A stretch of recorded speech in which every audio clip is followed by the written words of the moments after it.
Helo a chroeso i bodlediad ddiweddara, podlediad Rygbi Cymru, dydi Carwyn Harris a Iestyn Thomas fel yr arfer. Iestyn, siwr i ti? Yeah, really good, diolch. Mae background fi di newid. Fi'n ôl yn y tŷ ar ôl term yn prifysgol. So bach nôl adre am llenw Dolig. So mae background di newid yn llwyr. Ie, ni 5 dydd mas o ddydd Nadolig. Fi wedi bod yn neud some last minute Christmas shopping, ond i'n gweud i Iestyn. Iestyn, siwr yw siopa Dolig ti wedi bod? Ti'n trefnu popeth? Yeah, o'n i wedi dechrau'n gynnar. So fast out the blocks fel nhw'n dweud. So little and often. So os oedd amser dy fi, o'n neud bach hyn. Wedyn os cwpl o dyddiau wedyn, neud bach mwy. A wedyn, byddai'n gyd yn pentyru lan anyway. So yeah, credu un peth ar ôl, a wedyn fi wedi gorffen. Ie, mae dy fi'r y cariad fi, mae penblwyddi ar bydd Calan Gaea, so mae fe bach o double whammy i fi, so fi'n edrych ymlaen i hwnna. Sorry, nos Calan Gaea, I should say. Gawn ni weld. Ond mae gymaint o beth i drafod, well i ni fynd syth mewn iddo fe herwydd, mae gyda ti gymau Ewrop i drafod, mae dyn ni, clwb, um, perchnogwyr newydd i Gaerdydd. A wrth gwrs, y darbys sydd i ddod dros y cyfnod Dolig. Unrhyw ni ddechrau da, falle y perfformiad gorau o'r Ewrop, sydd perfformiad Caerdydd gytre yn erbyn Caerffarddon. Fe'n credu bod fi'n digon peg i weid bod hwnna'n perfformiad arbennig gan Caerdydd, a falle byddwn yn siomedig i ddim cael y fuddugoliaeth yn y diwedd.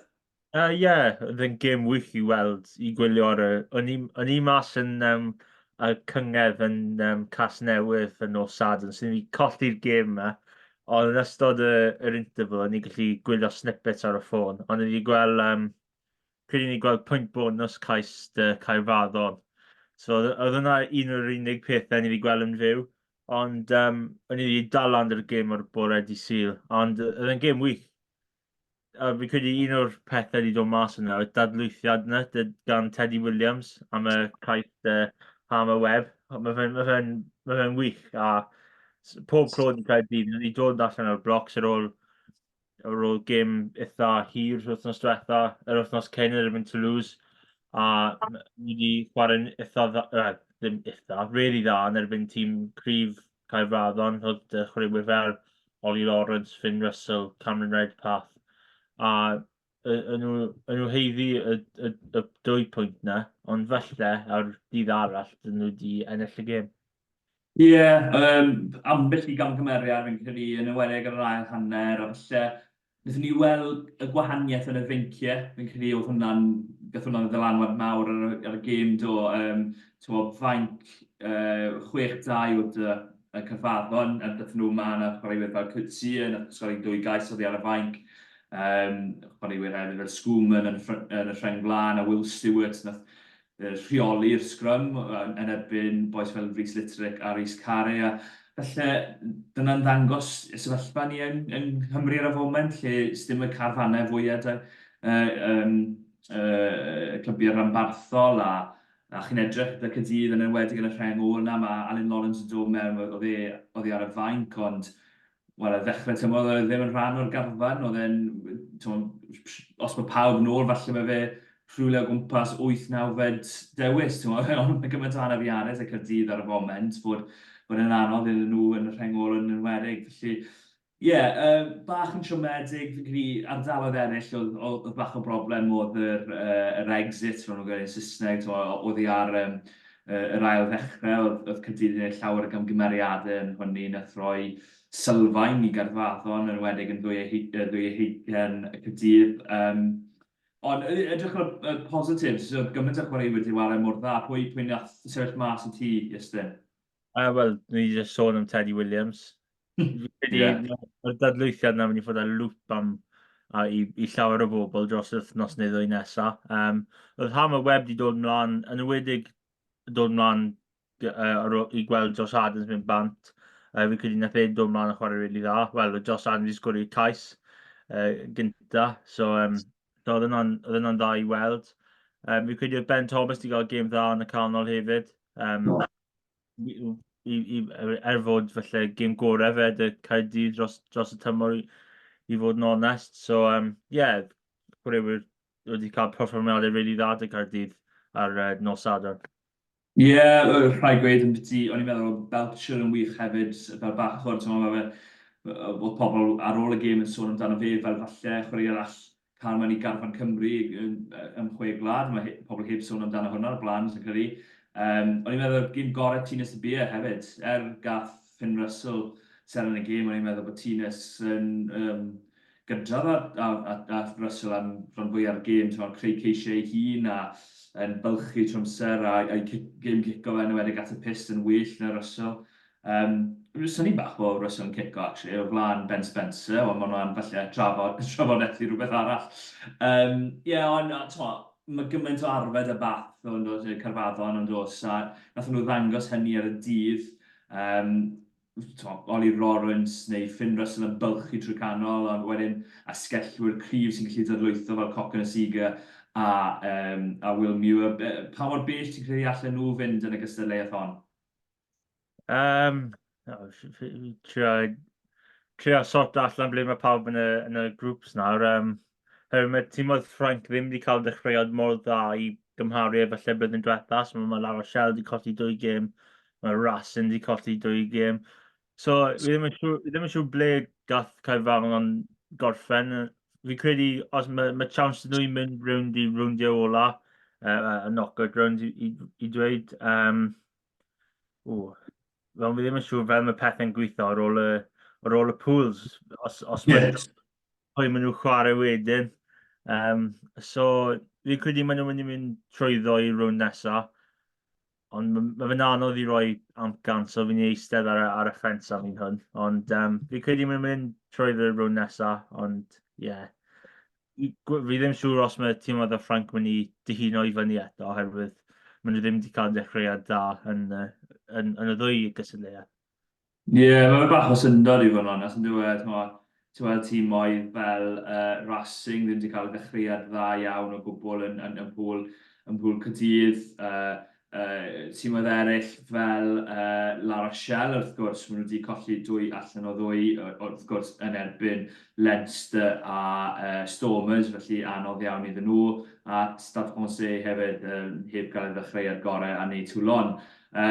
Ond fi'n edrych, fi'n credu bod tîm Carfaddon yn gallu mynd yn bell, ond wrth gwrs, y problem fwyaf sydd da nhw yw mae Toulouse yn yr un pŵl dyn nhw, a wnaethon ni weld Toulouse yn rhoi eitha glatchen i Harlequin ar y penwythnos, so falle bydd hwnna bach o gysur i Gaerdydd i feddwl, oedd eu colled nhw ddim mor wael a hynny ar ôl gweld y canlyniad yn y stwp.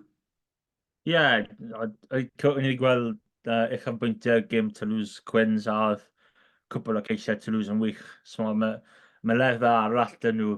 So ni cael tîmoedd Cymru wedyn, felly mae tîmoedd o Loegr a rai o tîmoedd Ffrainc fyna yn just uwch ben. A wedyn mae lefel arall wedyn, ble mae tîmoedd fel Toulouse, Leinster, La Rochelle. So mae tîmoedd really fawr yna sy'n mynd i fod rwle diwedd y pencampwriaeth.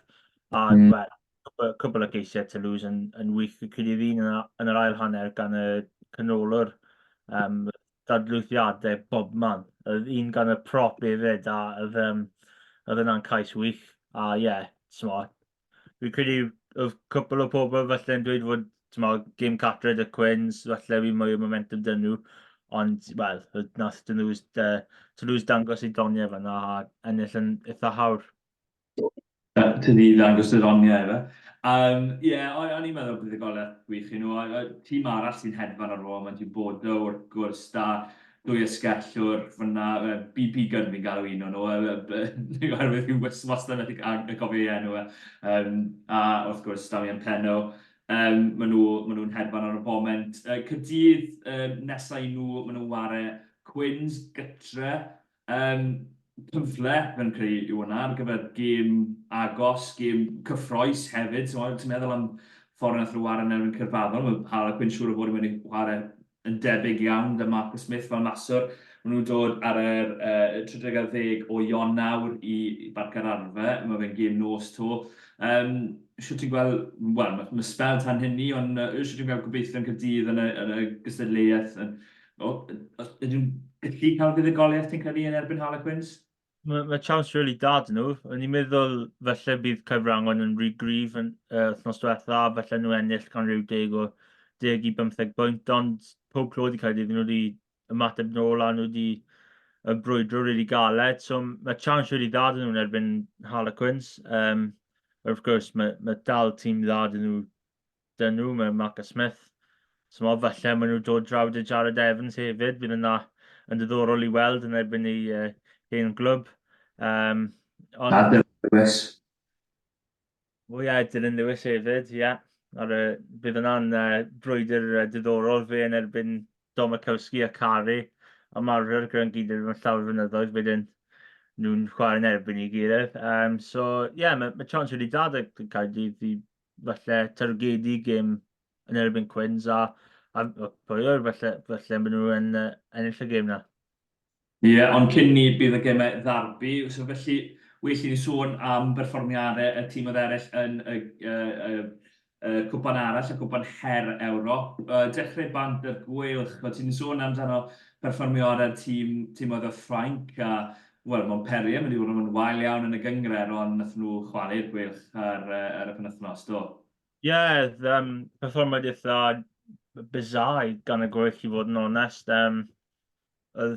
Oedd dim byd yn gweithio dy sgarmes, pob clod i pac Montpellier, pac fawr Montpellier, nath nhw wneud job yn dda o roi stop i'r sgarmes, so roedd dim llawer o llwyddiant dy'r pac a Dewi Lake fyna.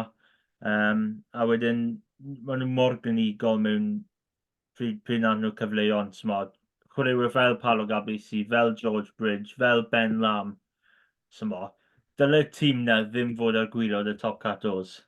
Beth bynnag sydd wedi digwydd yr wythnosau cyn, fi credu yn mynd i newid dros yr amser yn Dolig a gym Ewrop nesaf. Oherwydd mae'r tîm Montpellier yna yn edrych yn rili dda. A ti wedi sôn dy'r gêm Caerdydd fod y fainc falle dy Caerfangon yn falle rhy pwerus i gymaru y Caerdydd. Ond oedd y fainc yn poles apart, fel maen nhw'n dweud, rhwng y dwy tîm mes. Dy'r gwech y ti tal rhywun fel Lewis Jones, oedd Lewis Lloyd y bachwr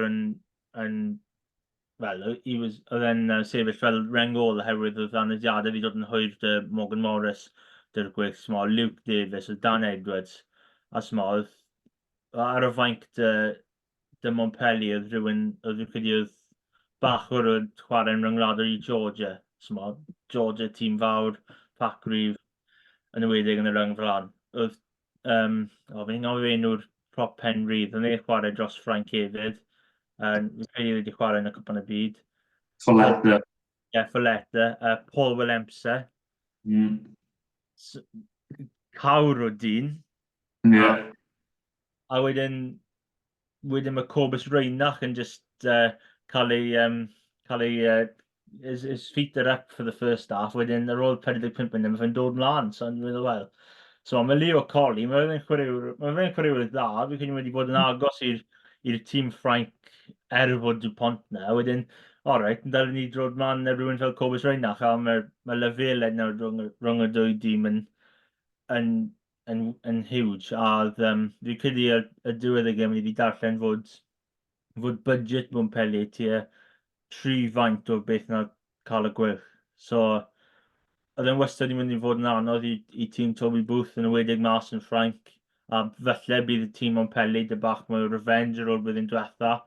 A, wel, oedd Montpellier yn glinigol.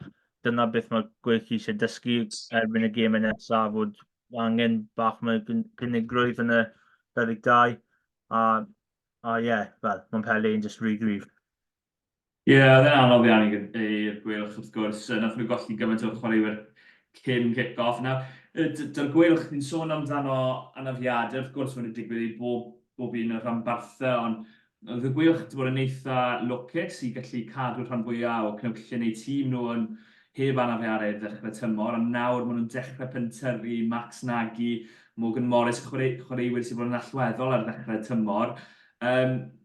Os y cryfder tu ôl na, fi gwrdd un o'r dy ffrindiau di Morgan Morris wedi cael ei dechrau'r cyntaf yn Ewrop ar y penwythnos, ond mae fe'n dal yn ddeunaw yn dweud, ond so, felly dwi ddim yn sefyllfa, wel, bydde delfrydol falle i gael rhywun sy'n deunaw yn dechrau dros y rhanbarth, felly be sydd ar gweilch i delio gyda'r anafiadau sydd i ddod, ti'n creu, os digon o gryfder dyn nhw? Fi ddim yn siŵr os mae chwaraewyr ifanc i gyd yn fel dechrau mewn y gemau nesaf, falle bydd yn really anodd. Os mae cwbl o chwaraewyr yn dod nôl, falle bydd wneud wahaniaeth. Os mae Morgan Morris yn dod, os mae rhan o fe ddim yn rhy hir a mae fe'n dod nôl am y gemau darbi, bydd hwnna'n eitha positif i gweud. Os mae Jack Morgan yn dod nôl, mae hwnna'n positif arall. Os mae Rhys Davies yn dod nôl, dydy rengol newydd yn gwbl fyna. Os mae Kieran Giles yn dod nôl, alright, falle Ryan a Kevin, alright, i fi sôn amdano Max Nagy, ond felly ddim llawer fyna, ond yn y pac fi credu, yn ewedig o rengol, oedd James Ratty, mae fe anaf, mae Will Griffiths, mae fe anaf, ddwy chwaraewyr dechrau fel chwech ar dechrau tymor, so mae'r anafiadau yn pentyrru.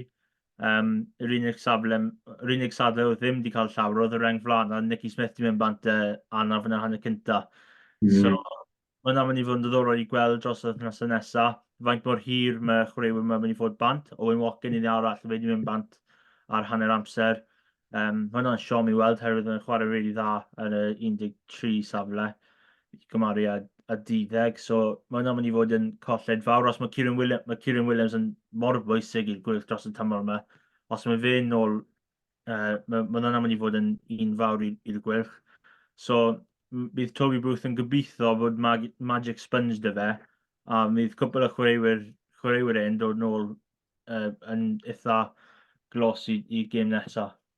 Ie, yn gobeithio. Well ni sôn am tîm arall oedd mas yn Ffrainc hefyd, sef y dreigiau, oedd yn wario Stad Palwad.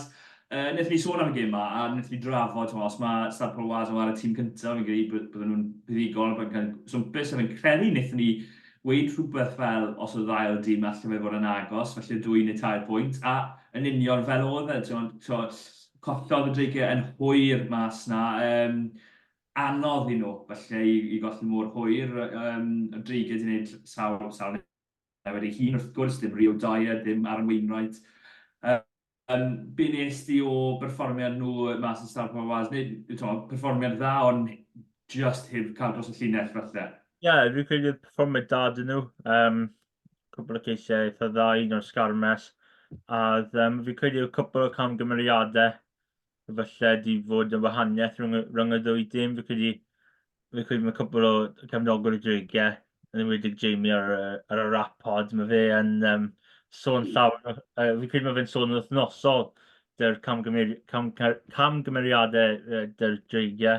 Ond felly mae un y ddwy nhw dal yn bodoli nawr, a fi'n credu mae 2 ffran yn gynnysiau nos neu ddwy i really dweud, right, dim mwy nawr.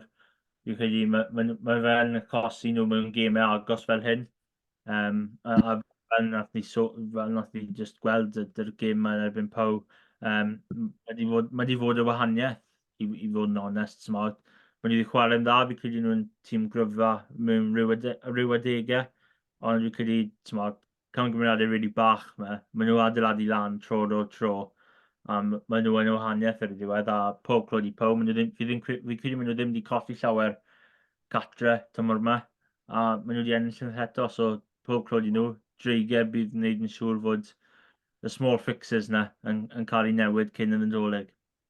Ie, rhaid cofio, Pow yn bedwerydd yn y gyngred yn Ffrainc, felly yn y top 14, felly llawn clod i'r dreigiau i performo mor dda, a wnaethon nhw, wrth gwrs, cymryd pwynt bonus all fod yn holl allweddol. Yn edrych ar y pŵl nhw nawr, maen nhw tu ôl y Cheetahs a'r Sharks o dde Africa, a uwchben Zebra, Pow a Oyana. Wrth gwrs, y Cheetahs bydd unigoliaeth eitha, syfrdanol yn erbyn Sharks, o feddwl bod y Sharks da chwaraewyr o dde Africa, tîm dde Africa dyna i weid, i gyd allan.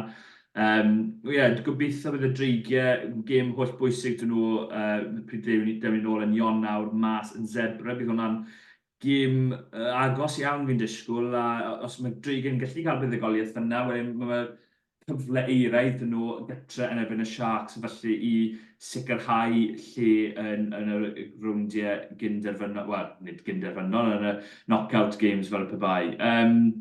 Ti'n gweld, wel, siarad ni felly am Scarlett yn gyntaf cyn mi ofyn y cwestiwn, ond yn mynd i ofyn, pa dîm o Gymru ti'n credu sy'n mynd i'r sefyllfa gorau o beithio cyrraedd y rowndiau knockout ar ôl y dwy gêm cyntaf. Gweilch maen nhw'n pedwerydd yn pŵl nhw, Scarlett ar waelod pŵl nhw yn pŵl 3. Ti'n credu pwy sydd ar gobaith gorau o fynd trwyddo, ti'n credu? Fi credu mae'r gwerth y dreigiau, fi credu maen nhw ddwyd falle rhywun siawns o mynd trwyddo. Fi credu os mae gwerth yn bydd i Perpignan yn round 3 a mae Bennett yn y bydd i Newcastle, fi credu mae hwnna'n fel done deal, mae hwnna wedi gorffen. A fi credu mae gwerth yn trwyddo. Os mae canlyniadau mynd yn dda, mae pwynt bonus nhw yn erbyn Perpignan, mae Perpignan ar gwylod y tabl ar y foment, so gobeithio bydd gwerth yn gallu troi lan a ennill y gêm na. Mae dreigiau y chance da, so mynd allan i Zebra, cael fuddugoliaeth falle oedd i gatre, a adeiladu mwy momentum cyn y gêm fawr yn erbyn y Sharks wythnos nesaf fi'n credu. Yeah. So gobeithio i ddwy tîm, os mae canlyniad sy'n gallu cael nhw mynd trwyddo o'r grŵp cyn y rownd ola, mae fel bach o stress-free fel rhyw ffordd o cael y gêm ola o'r grŵp, a wedyn, os maen nhw angen canlyniad i falle wneud y seeding bach mwy well yn y knockouts, wedyn mae chance nhw wedyn, os mae fe ddim, mae chance i falle orffwys i ddoi chwaraewyr her maen nhw trwyddo o'r pŵl, a felly roi siawns i chwaraewyr i roi mae'n fel, so mae Morgan Moss fel ni wedi sôn, a chwaraewyr fel yna. Ie, wrth gwrs bydd yn anodd iawn i'r ddau dîm yn y gêm o'na yn erbyn tîm o Dde Affrica. Wnaethon ni sôn bach fyna am Scarlett, maen nhw waelod pŵl nhw, y reswm yw hynny, nath nhw golli yn erbyn Black Lion o Georgia. Nath y ddoi o ni gweud bod ni'n methu gweld hynny'n digwydd cyn y gêm, bod ni'n disgwyl buddugoliaeth cyffyrddus, eitha cyffyrddus i'r Scarlett, so nid hynny oedd yr achos.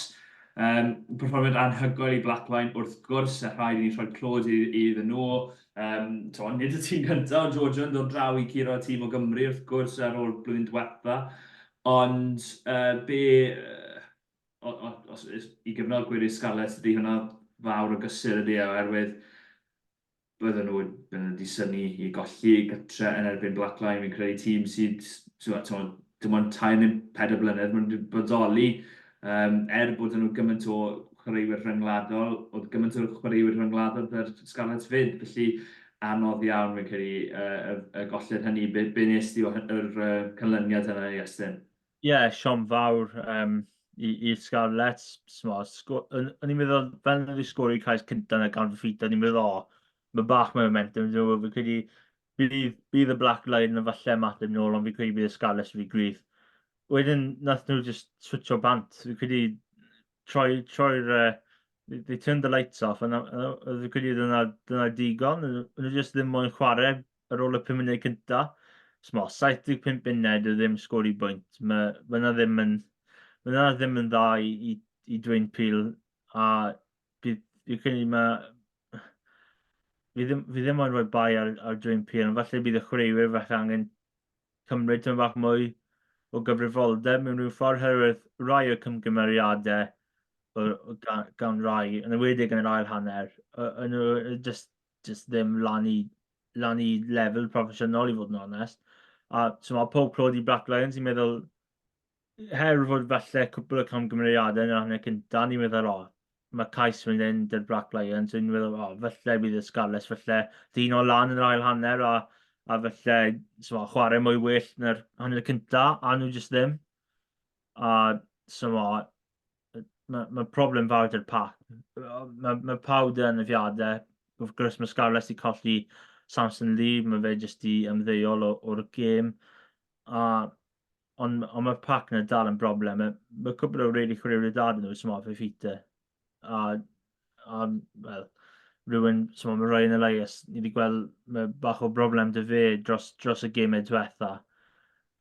Mae fe'n just hollol diddorol, oherwydd mae rhywun fel Johan Lloyd, rhywun fel Johnny Williams, nhw ddim gallu cael unrhyw beth os mae Pac yn mynd nôl fel yna. Yn ymwneud gan tîm sydd y Pac mawr o Georgia. So, bydd yn diddorol beth yw'r gemau nesaf dy Scarlett. Fi credu rhywbeth mae cyfnogwyr Scarlett eisiau gweld yw bod y gêm nesaf nhw yn erbyn tîm sydd ddim wedi ennill yn Llanelli ers 2015.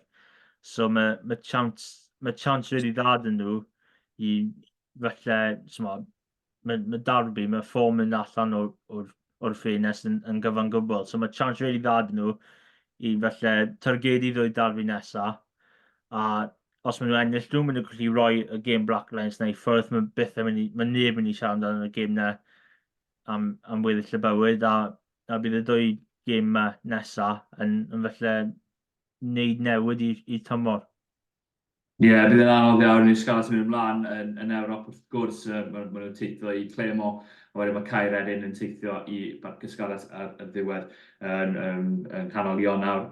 Nes i gyffwrdd y bach o'n newyddion fyna, dyna ni eisiau afon y fwy oherwydd ymddeoliad o rygbi gan Samson Lee.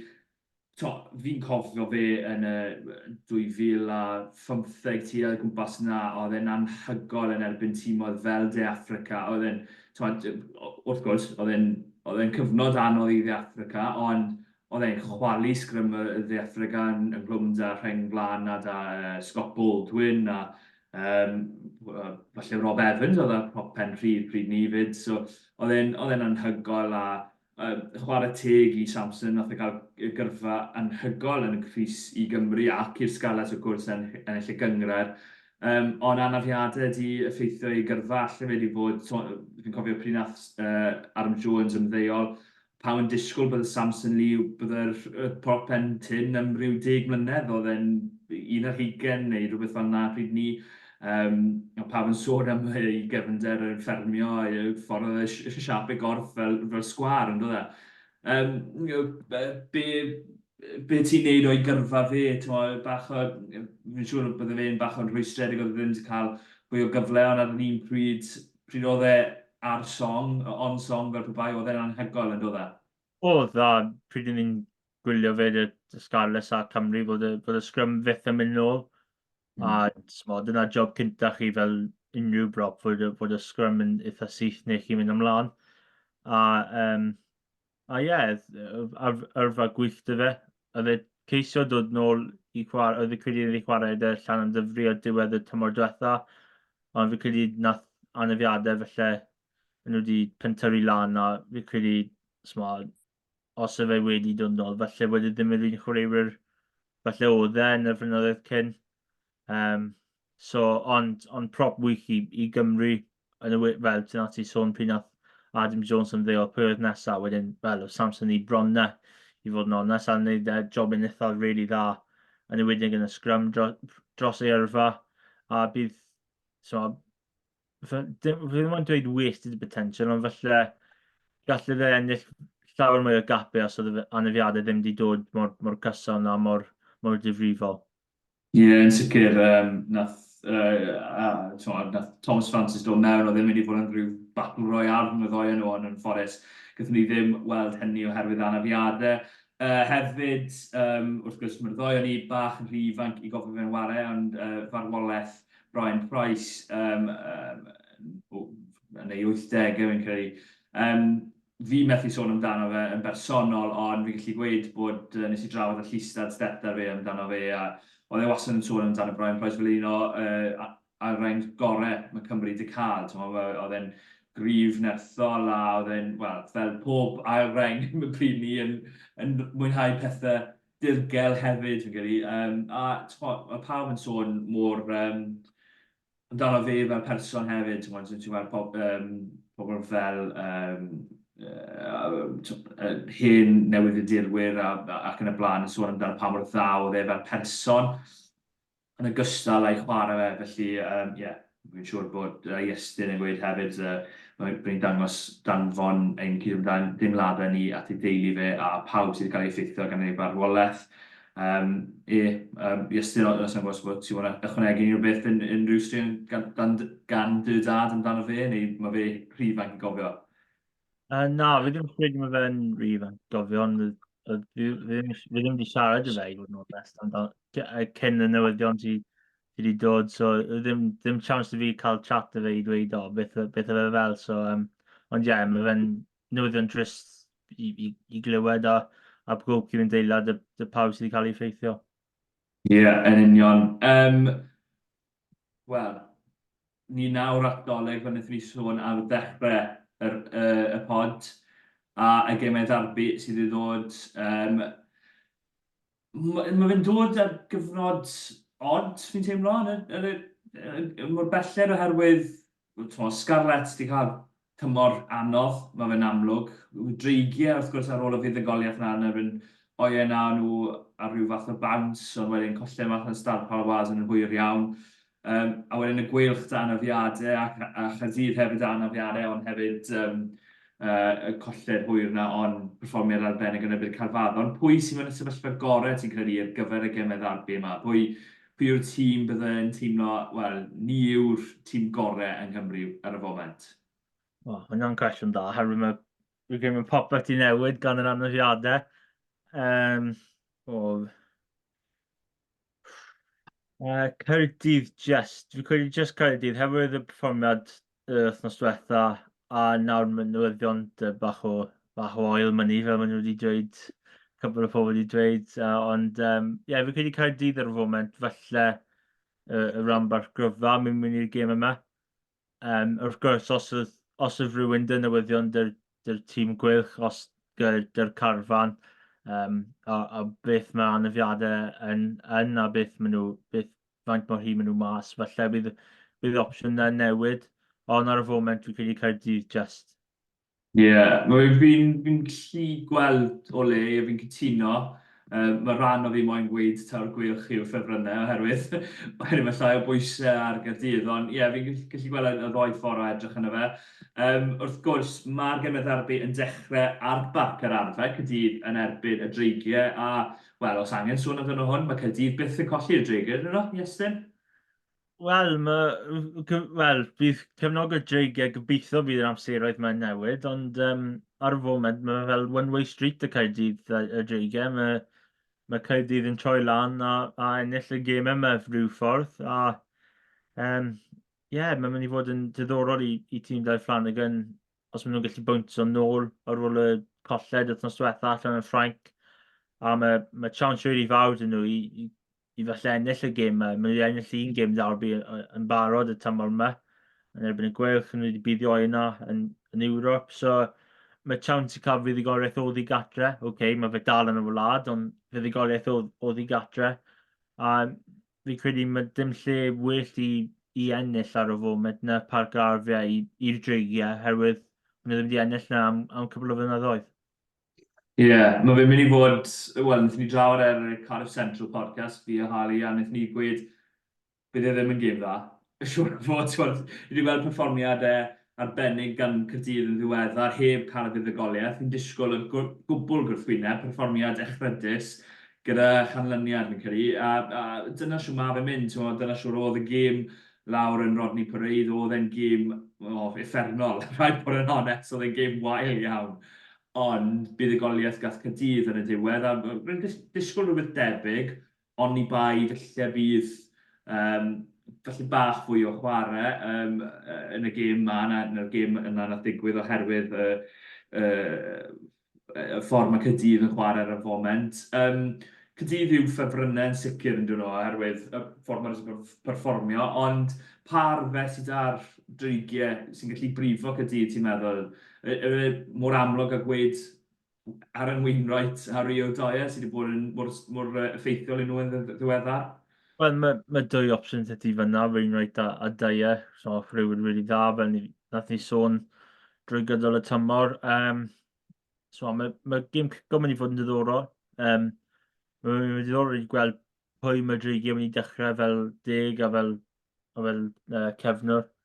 Os maen nhw yn rhoi Kai Evans nôl yn y Crys 15 a dod nôl a Will Reid, neu os mae Mae Kai Evans yn mynd mas o'r 15 gynta, yn mynd nôl ar y fainc, a mae Will Reid yn mynd mewn i, felly bydd Kai yn dechrau fel dig unwaith eto.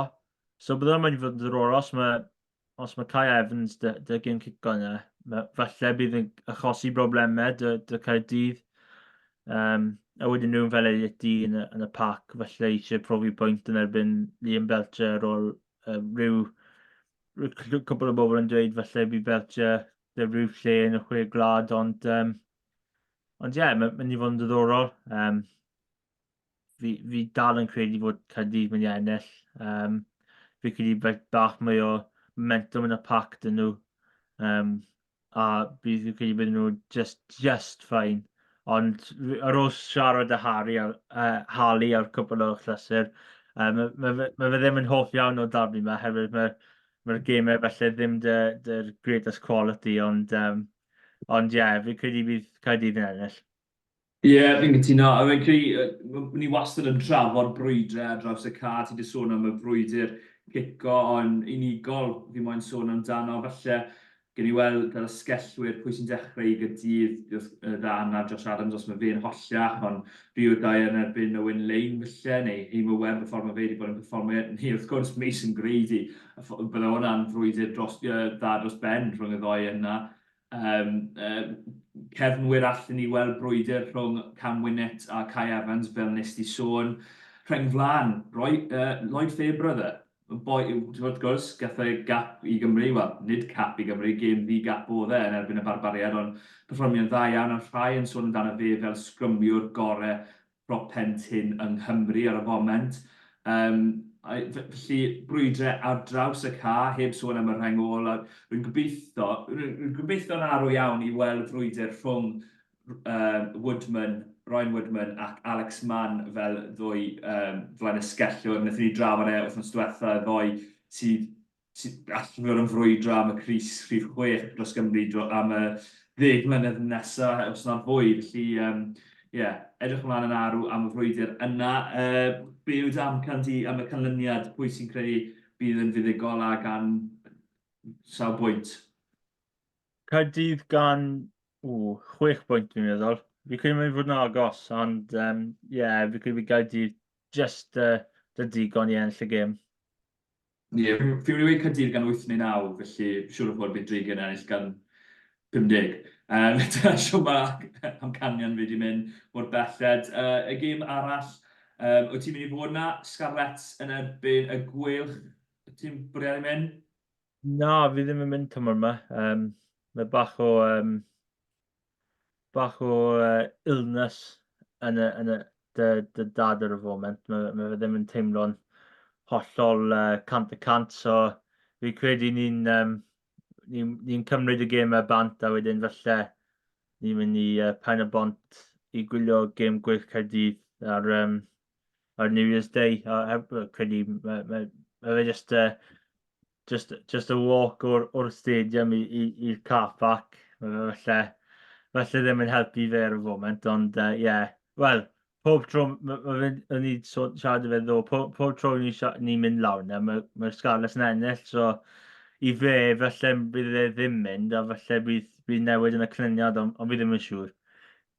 Ie, fi'n gobeithio hynny, oherwydd fi'n mynd lawr da teulu'n cariad fi, wrth gwrs, fel fi wedi sôn, fi'n licio tynnu cwrs, bydd fi'n cefnogi'r gwylch y dydd na, gobeithio fydd y gwylch yn fuddigol. Wrth gwrs, gwylch yw'r ffefrynnau ar ôl y fuddigoliaeth yna. Chi'n sgorio 31 o bwyntiau i 9. Siwr o fod chi'n ffefrynnau yma am y gêm y ffordd arall a ffordd mae Scarlett yn bod yn ffefrynnio. Ond mae'r gêm yma fel arfer yn mynd i'r tîm catra, yn dyw e, mae hanes o hynny. Ond, fel nes i sôn, cryfder ar y foment y gwylch yw rheng flan, os mae Nicky Smith yn hollach, neu na, Gareth Thomas yn chwarae arbennig, Chris Henry yn ogystal fel prop pen rhydd. A gwendid ar y foment, y Scarlett, yw'r 5 blan. Siwt ti'n gweld y gêm ma'n fynd, bydd y llwyfan agosod siŵr o fod yn holl bwysig os mae'r Scarlett yn gallu cael unrhyw effaith ar y gêm. Mae rhaid nhw gwella yn yr adran yna yn erbyn cryfderau'r gwylch. Ie, bydd bydd rhaid i Scarlett wneud yn siŵr fod y pac yn tyn a bydd ddim mynd nôl rhy gymaint, oherwydd os mae gwech yn dechrau mynd ymlaen, fi'n credu mae nhw'n dangos weddill y gêm yn mynd ymlaen. Un o'r positives gwelch allan yn Montpellier oedd y scrum, oedd Tom Both yn gwneud job yn rili dda ar prop pen rydd Montpellier. Fod gêm dadlwytho fe'n rili dda, nath y prop pen rydd ddim wedi cael dydd dda yn erbyn Tom Both yn y scrum. So mae chance dy gwell ennill y flwyddyn yn y reng flan, ond fi'n credu tu ôl yna, dyna beth mae problemau. Dy'r gwych dan y fiadau, fel fi sôn, Rhys Davies, Will Griffiths, James Ratty, Jack Morgan, Justin Tiprick, mae fe dal mas hefyd. Smart. Dim byd yn erbyn rhywun fel Harry Deeves, rhywun fel Morgan Moss. Maen nhw dal yn chwaraewyr ifanc, ond falle oedd hi gatre yn erbyn rivals chi fel y Scarlett, mae'n mynd i fod yn anodd. Fi'n siŵr bydd y ddwy chwaraewyr yna, and they'll be bang up for it, fel maen nhw'n dweud. Ond os maen gallu gael bach mwy o brofiad yn y rengor yn y weddill y pac yna, yn ymuno dy'r pimp flan, fydd falle mwy o blatfform dyn nhw yn wedig yn y pac. A wedyn, wel, mae fe'n dibynnu beth yw'r tywydd yn Llanelli. Bach o'n mixed bag, ond os mae'n dda, mae nhw'n gallu, mae Scarlett gallu redeg a falle ddysgoes, scrums a Llanellau. Ond os mae fe'n dydd bach yn wael, bach o glaw yn yr awyr, mae'r mantis yn newid. So, y tywydd a anafiadau'r gwyll, os maen nhw'n rhywbeth bydd ddim dy'r gwyll, falle bydd mwy momentum dy Scarlett, a mae'n gêm darbi, mae ffom mynd tu allan y ffenest, so nath ni seid yn gynharach, so mae chance dda i Scarlett, falle rhoi marker yn erbyn tîm oedd y gosan nhw. Rhai o'r brwydrau o gwmpas y car, wrth gwrs, mynd i fod yn bwysig. O'n i wedi sôn fyna am y safleoedd gosod, boes fel Gareth Thomas yn erbyn Harry O'Connor, felly, prop Pentyn, Scarlett, y ddau bachwr, ddim brwydr fwy na hynny, fi'n credu, felly, Ryan Elias yn erbyn Dewi Lake, y ddoi nhw, cael problemau yn y lein, ond y ddau yn sgrymwyr arbennig o dda ac yn gweithio'n galed, heb y bel a gyda'r pêl. Yn enwedig o gwmpas y ca. Rhengol, Penny Leatherbar o boi ifanc yn dod trwyddo yn erbyn felly Jack Morgan neu Harry Deeves, Blas Gelli ifanc arall. Wedyn ni'n symud i'r haneri, Jack Walsh, mae wedi cael blwyddyn eitha dda mor belled. Actually, well na eitha dda iawn yn fy marn ni. Yn erbyn Iwan Lloyd sydd hefyd yn cael ei sôn amdano fel, falle maswr Cymru yn y dyfodol fian iawn. Ond hefyd gyda nhw, rhywun fel Morgan Williams, beth ti'n gwneud o flwyddyn Morgan Williams mor belled, heb cael falle, heb serennu i lefelau, falle Jack Morgan, Morgan Morris a Jack Walsh a Nagy, ond mae wedi perfformio'n dda iawn yn y dymor cyntaf fel mewn o'r dewis cyntaf gwylch, yma. Mae wedi cael da iawn. Mae wedi sgori cwbl o ceitiau. Mae wedi sgori mas yn Montpellier y penwythnos. Mae wedi cael tymor dda. Mae cico fe o'r bocs di wella o tymorau diwetha. Mae'n ddiddorol i gweld pwy mae Toby Booth mynd i chwarae tu fas Morgan Williams. A di mynd i dod nôl a Walsh neu falle roi Owen Williams na. Oherwydd nath Walsh chwarae yn y cefn yn erbyn Montpellier, so mae'n mynd i fod yn diddorol i weld. Fi'n credu mae Morgan Williams cael tymor rili dda a dechrau tymor. Nath chwarae eitha dda yn erbyn y Scarlett yn y gêm gynta yn Abertawe. Mae fe'n hoff iawn o sgori geisiau, fi'n meddwl. Mae wedi sgori yn erbyn Zebra, sgori yn erbyn Montpellier, sgori yn erbyn Connacht. So, falle mae fe ddim wedi cael y clod fel rhywun fel Nagy, fel Jack Walsh, fel Morgan Morris, fel James Fender, rhywun arall sydd wedi cael tymor dda. Morgan Williams wedi gwneud job yn dda ar y foment. Un drwydded arall mae rhai fi sôn amdano, oherwydd fi'n rili gobeithio i weld yw Ciaran Williams yn erbyn Johnny Williams neu Eddie James hyd yn oed.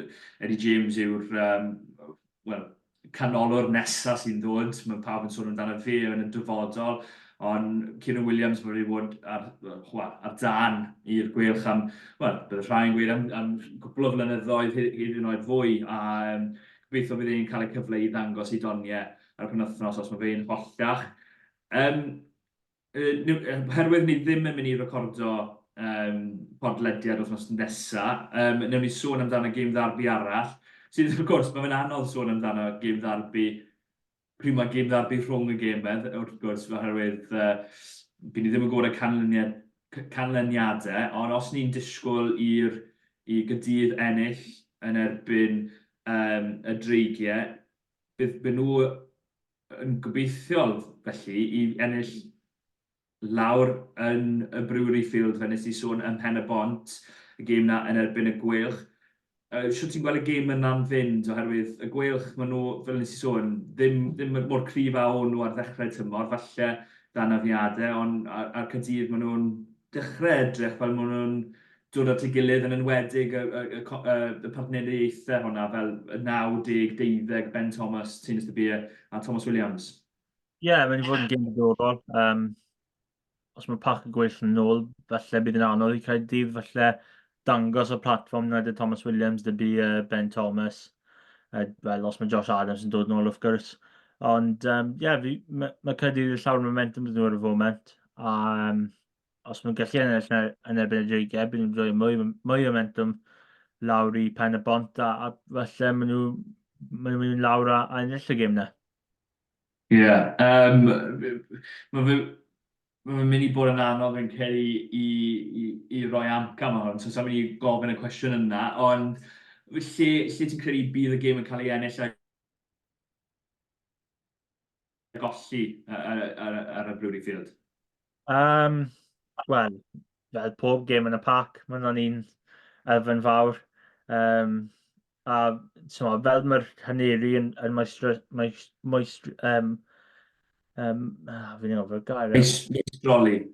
Meistroli pethau. Rhywun fel Thomas Williams, gêm cico fe, falle ddim yn dda i gymaru rhywun fel Gareth Davies, falle dyna'r reswm pam falle tu ôl ar y foment dy Carwyn Cymru. Ond mae'n mynd i fod yn diddorol. Os mae dy bu Thomas Williams dim mwy momentum, oherwydd beth mae'r Pac yn neud, bydd Caerdydd yn llawer o momentum a falle sgwri cwbl o geisiau.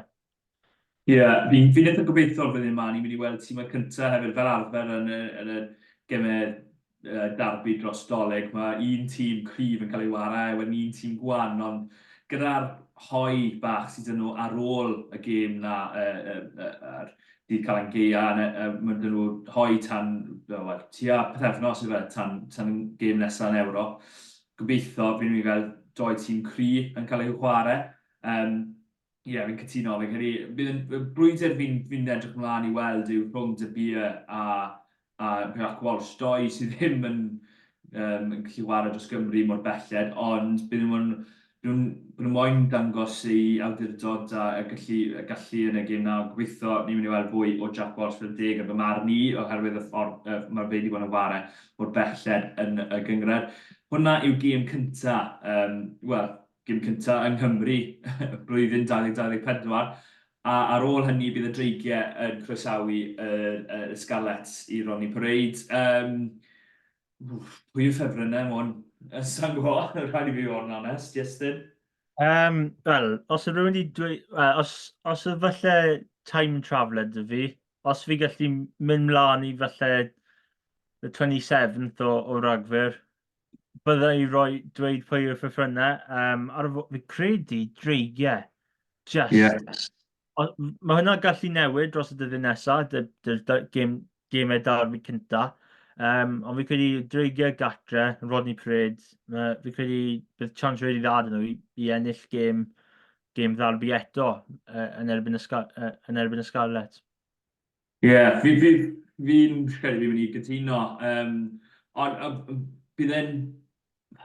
os mae tywydd yn wael yn ymwedig, byddwn ni'n disgwyl i'r dreigiau fod yn ffefrynnau eitha cry oherwydd cryfder y rhengol nhw o gymharu â rhengol dibrofiad y scarlet bod nhw'n talentog iawn, wrth gwrs dyled y baro o Ben Williams yn enwedig a Carwyn. Ond, ie, rhengflan a dal y broblem i'r scarlet. Y dau maswr fi'n siŵr o fod bydd llawer o drafod yn cael ei wneud. Will Reid, ifanc wrth gwrs, heb yn ddi-gap yn erbyn Iwan Lloyd sydd heb cael gap ers sawl flwyddyn nawr, wrth gwrs heb ers y cyfnodau Covid. Bydd y ddau na falle yn frwydro mas am le yng Ngharfan Cymru, fi'n gyrru yn y chwe glad. Felly, ddau wedi cael ei enwi gan Warren Gatland yn cwbl o wythnosau yn ôl, fisoedd yn ôl, yn ogystal â'r boes fel Thomas Williams a Ben Thomas sy'n heb warau unrhyw deg, heb law am ryw weekend mynd i Ben Thomas. Felly, mae'n mynd i fod yn anodd iawn i ddau ohoni bod o flan Iwan Lloyd neu Will Reid. Felly fi'n gobeithio bydd e'n frwydr arw rhwng y ddoi hynna. Wrth gwrs, Steph Hughes bydd e'n warau yn erbyn ei gyn glwb, ond fe'n ceisiau yn erbyn nhw yn ymwedig rhyngyr piadau. Felly edrych mas am hwnna, fi'n siŵr. Ond ie, methu rhoi am gymaint hynny, ond i gloi pwy, so ni wedi gweud Cydydd sy'n mynd i ennill, ti wedi gweud o 6, fi'n gweud o 8 neu 9. Scarlett yn erbyn y gwylch? Scarlett gan un, fi'n credu mynd i ennill, falle bach o sioc, a falle adeiladu tymor nhw, a fi'n credu mynd i ennill gan 1 neu 2 bwynt. Fi'n mynd i fynd y ffordd arall, fi'n gwylio gwylch o rhyw 8 neu 9, a gallu fod yn fwy fi'n credu. Ond mae hwnna falle bach yn tynnu cwrs am felly person. Ond ie, ni wedi sôn hwnna llawer am y frwydrau, ond fel fi wedi trafod o blaen, ni'n mynd i trial cael gweud pwy ni'n credu bydd yng Ngharfan Cymru erbyn, un o'r 15 o Ionawr, pryd mae'r garfan yn cael ei enwi. Maswr yw'r safle nesaf ni'n mynd i drafod, a mae'n safle anodd fi'n credu. Wrth gwrs, dim Dan Bigger, dim Gareth Amscombe, mae llawer o sôn wedi bod yn ddiweddar yn byti ydy rhywun fel Jared Evans yn gallu yn gymwys i wared dros Gymru, oherwydd oedd falle heb cael cytundeb i roi iddo fe gan Cydydd, a fe nath symud i Harlequins. Dim Joe Hawkins, chwaraewr arall sydd ddim yn gymwys i wared oherwydd fe'n wared dros y ffin yn Lloegr. Chwaraewyr arall i sôn amdano yn hwn, Son Costello, mae anodd hir dymor dy fe, falle bydd yn ôl erbyn y 6 glad, ond mae fe'n mynd i fod yn agos os mae fe ddim, heb ware eleni. A wedyn Will Reid, Kai Evans, Ben Thomas, Thomas Williams, maen nhw gyd wedi cael ei enwi yn ogystal â Iwan Lloyd gan Warren Gatland. Pwy yw dy tri di? Dim felly yr achos ni'n sôn am un chwaraewr i fod yn y garfan, ni'n sôn am 3 maswr, falle 3 maswr newydd sydd heb fod yn garfan fel dewis cyntaf maswr o blaen.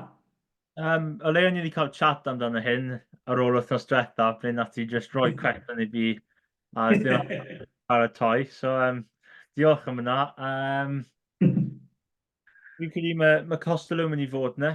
Fi'n credu i'n mynd i fod un o'r 3, mae fe ddim wedi chwarae llawer dros y tymor yma, fi'n credu mae fe yn mynd i fod yna.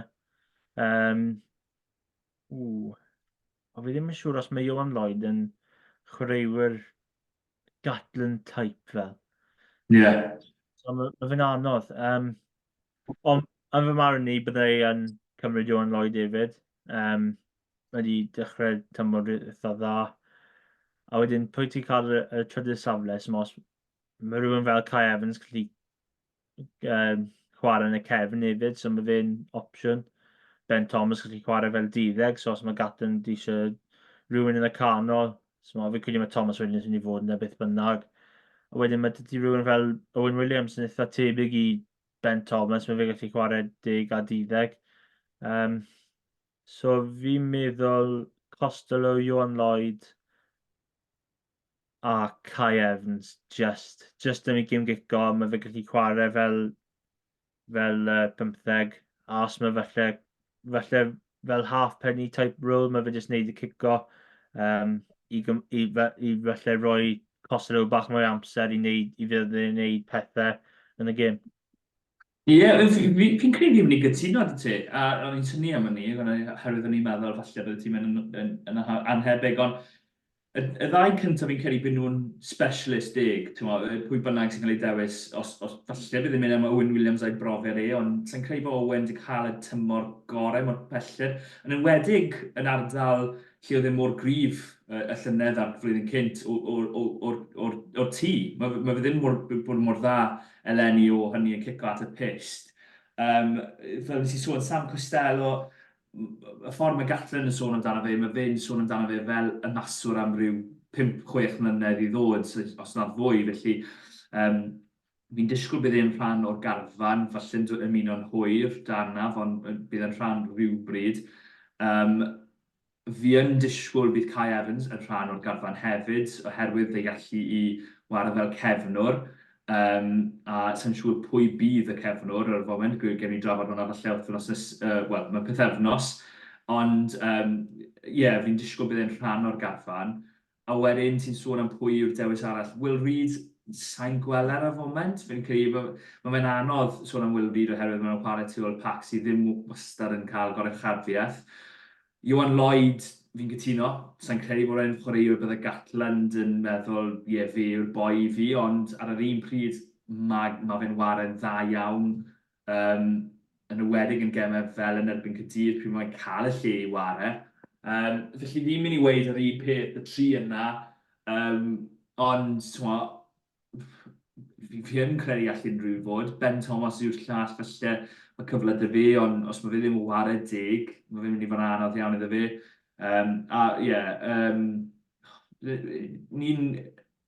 Os oedd rhywun falle fwy o brofiad oedd y waren dda, rhywun fel Priestland er enghraifft, os oedd ei dal yn wario i Gaerdydd yn rhoi mas gemau ac yn y blaen, falle byddwn ni'n gweud rhywun fel na, ond ar y foment sy'n gweld bod Owen Williams yn chwarae i safon ucha mae fe'n gallu chwarae i gallu bod yn rhan o'r garfan, felly ar y foment fi'n gweud y tri maswr fe nes di sôn. Newn ni drafod 15 mewn rhyw pythefnos, felly pob loc yma ni, oherwydd fi'n credu bod wedi cryn nifer o chwaraewyr a gen i weid pwy yw dewis cyntaf ni yn y safle hynny. Diolch yn fawr i ti, Iestyn. Ni wedi trafod, popeth, fi'n credu. Yn ni'n gallu siarad amdano, a heb os mae'n rhywun moyn clywed fwy o drafodaeth am beth ti Clwb Cydydd a sefyllfa hynny dyn nhw'n cael perchnolwyr newydd, edrych ar y Carwyn Central podcast, a cael ei drafod hynny dy fi yn eitha swmpus. Ond joiwch eich joia dy Dolig. Iestyn, beth ti'n dros Dolig? Ti'n just gytre dros Dolig, neu ti'n mynd unrhyw le, neu unrhyw traditions, traddodiadau diddorol dy ti? Dwi'n mynd lan y gweld dad nos Nadolig, so yna fel bach o mynd adre wedi mynd lan gweld dad nos Nadolig, ond mae bach o curveball cyn Nadolig, Pontyn erbyn Caerdydd yn mynd i go prem sy'n mynd i fod ar y teledu ar S4C Prynawn dy Sadwrn, so os mynd unrhyw fydd i'n ofio dy siopa Nadolig, anfon neges oherwydd fi yn Caerdydd Prynawn dy Sadwrn cyn gwylio'r gêm gyda Ponty a Caerdydd wedyn, mae Ponty chwarae Ebw Fel wedyn ar y 30th, so mae'n mynd i fod yn un diddorol hefyd. So mae unrhyw go prem dal yn fynd falle bydd pawb ar stop dy'r amser Nadolig. Fel ni yn barod ar stop, nes i gwbl anghofio i sôn amdano fynd y gwbrem, ond diolch i ti Iestyn am atgoffa fi. Bydd gemau dros y cyfnod Dolig dar un dy gwbrem wrth gwrs, fel nes ti sôn, gemau fawr dy Ponty yn erbyn, Cydydd yw'r, o'n i'n mynd i gofyn, pwy'r gêm ddarbu fwy, wrth gwrs, Cydydd yw'r gêm ddarbu fwy i Bontypridd, so sa'n gofyn y cwestiwn hynny. Dwywaith. Llandyfri yn erbyn Caerfyrddin hefyd, Pontypool, Casnewydd, Pen y Bont yn gytre i Abertawe sef gwrthwyneb o'r gêm yn y chwarteri y cwpan, a maen nhw gyd ar y trydydd ar hugen o Ragfyr, wedyn fel nes i sôn y gemau eraill syth bron o bod, ar ôl Dolig. Wel, mae'n fynd dechrau ar y 26th. Nith yn erbyn Aberafon, Castell Nedd yn erbyn Aberafon, dyn ni'n gweud. A wedyn, y dydd Gwener, dydd Sadwrn, fi'n edrych nawr. Dydd Sadwrn wedyn, Aberafon yn erbyn Pen-y-bont. Caerfyrddin yn erbyn Castell Nedd, Merthyr yn erbyn Llanymddyfri, bydd hwnna'n gêm enfawr, fi'n siŵr o fod y ddwy dîm na yn edrych am y pedwar ucha. Abertawe yn erbyn Pontypool a AJC yn gytre i Gaerdydd yn ogystal â Pontypridd a Eberville, fel sy'n sôn, Blaenebwy. Pob lwc i bob un o'r tîmau yna. Fi'n edrych ar y tabl Welsh Prem nawr, a fi'n meddwl, mae fe'n fwy agos na oedd e rhyw fisoedd yn ôl, o'n i'n edrych oedd rhyw 4 tîm yn rhedeg i ffwrdd â hynny, ond Pontypool wedi dod nôl tuag at tîm yn fel Caerdydd a Pontypridd a Merthyr sy'n dal lan nawr. Os unrhyw newid sydd fod y tŷ o pwy ti'n credu sy'n mynd i ddiweddu lan yn y pedwar ucha, Llanymddyfri, maen nhw'n edrych yn eitha cry, wrth gwrs, felly nhw yw un o'r tîm sy'n sicr, a wedyn pwy yw'r 3 arall? Casnewydd bydd un yn nhw. Fi ddim yn siŵr dan y 2 eraill. Odi e'n bias os fi'n dweud Pontypridd. Bydd wyth o lan na. Mae Pontypridd i ennill cwbl o gêm ar y spin nawr. Maen nhw'n dechrau clico. So bydd yna'n mynd i fod yn diddorol i weld dros y 2 wythnos nesaf. Gwynebw, bydd nhw gorffen y 3 uchad y Casnewydd a Llanymddyfri. Gwanen, Pontypridd yn pedwerydd, just yn erbyn Merthyr a Caerdydd, just y dan nhw. So Pontypridd pedwerydd. Os ni'n dewis, byddwn ni falle'n gweud yr un peth. Sa'n siŵr am Glenebwy.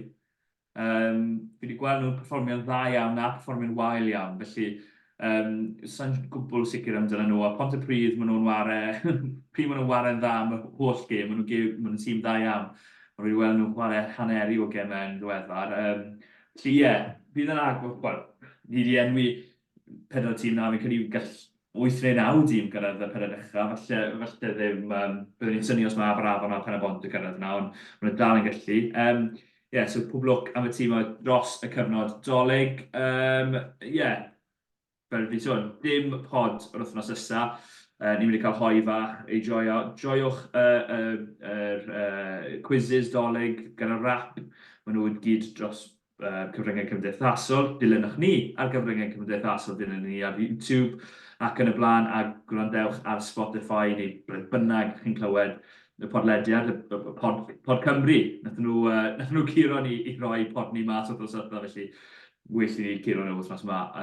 Ond o ran fi, diolch yn fawr, a joiwch eich Dolig, Iestyn, unrhyw beth am, ti'n moyn gweud, unrhyw negeti o'n Dolig? Na, just gobeithio mae pawb yn bwyta yn dda, oherwydd dyna beth mae fi'n mynd i wneud. Fi ddim yn mynd i cymryd yn ysgafn dros y Nadolig, fi'n meddwl. Just mwynhewch a, mwynhau'r rygbi hefyd dros Dolig, bydd bynnag yn gwylio, os yn gwylio'r gemau cymunedol neu'r gemau rhanbarthol. So mwynhewch na, a fwynhau Nadolig. Dolig llawer pawb, a blwyddyn newydd dda hefyd. So long.